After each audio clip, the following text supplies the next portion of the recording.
Goddag. Pigerne, de har kigget på dig, og der er kun umiddelbart 4, der stod af.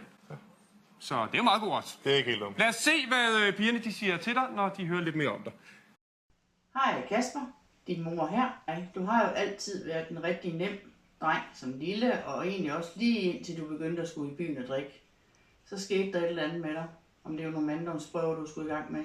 Men en gang der skulle jeg i hvert fald hente dig efter en bytur, og det var i Kristrup, sagde du, og jeg kom drønende der midt om natten, og lige pludselig kunne jeg se, der lå en ude midt på vejen, ligesom sådan en kors. Og det var dig. Og så fik jeg jo standset ind og sagde, hvad søren er det for noget? Jamen, du kunne sagtens nå at komme op, inden der kom en bil, mente du. Så det var jeg jo ikke særlig begejstret for. Måske at det var en opstart til alt det andet, du havde gang i. Blandt andet at lege Superman og springe ud over en altan og hvad du ellers fandt på. Så med det, Kasper. Jeg har mange historier, men hej med dig. Hej Kasper. For det første så var du jo en charmebøf som lille, og det er du stadigvæk. Og tænker også, du er vældigt af både venner og familie og kunderne. Så var der en situation med, at du fik jo arbejde ude på motorvejsgrillen, og du skulle cykle derud både ud og hjem, og den punkterede jo altid, og du skulle selv lappe den, havde du lært. Det kostede både masser af slanger og masser af dæk, så det blev sådan, at far og mor vi kørte derud, hentede dig. Og lige en af dagene, hvor vi sådan skulle hente dig hen omkring aftens spisetid, så spurgte jeg, om du ville lige en fransk hotdog. Det vil du ikke, sagde du. Og sådan er du så også. Så stoppede vi lidt med at køre et par dage, og sådan er jeg så også. Men god dag, ven. Hej.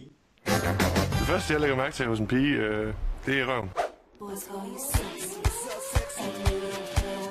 Det tiltaler mig, hvis det er en fin røv.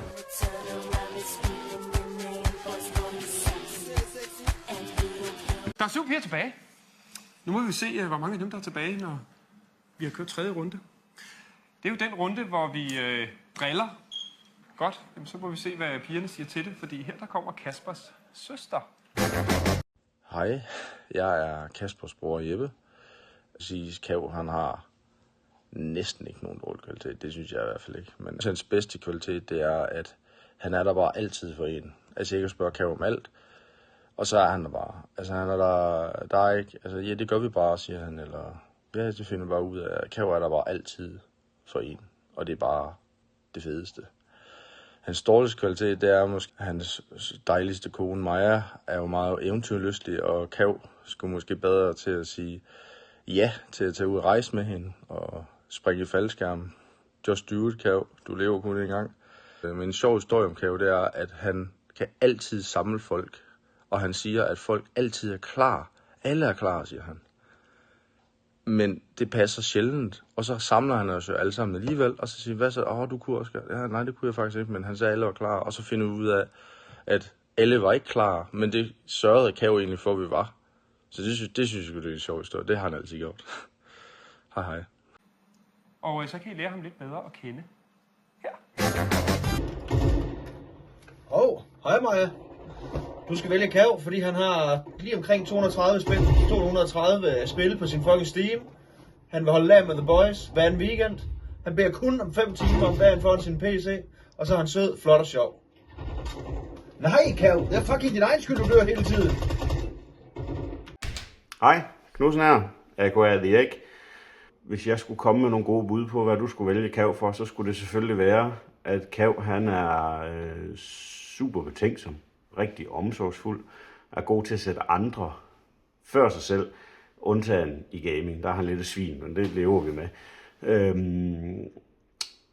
Og jeg synes bare, at han er bare en all-around good guy, god til at samle folk, og har en lækker dadbot, som du kan være tilfreds med. Der er 3 piger tilbage. Og nu vender spillet.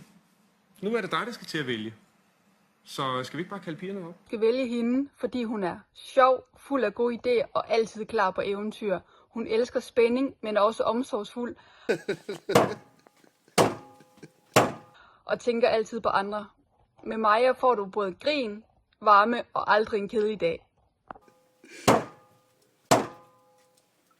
Hun er et af de sødeste mennesker her på jorden, synes jeg.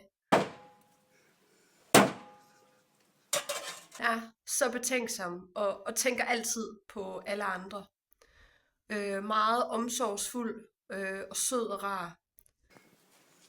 så er Maja også virkelig sjov at være sammen med. Vi morer os rigtig meget, når vi er sammen. Lige til at slutte den af på, så skal du vælge Maja, fordi at hun har de her super gode kvaliteter. Og come on, så er hun bare pisselækker. Hvor du så ikke springer om ikke i luften? Det tør jeg ikke.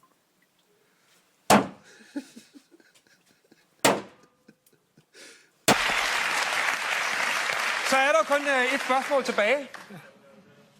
Vil du på date med Irene? Ja. Ja, sådan der, I skal mødes. Sådan der! Irene, du fik den høje mand, som du har lidt så længe efter.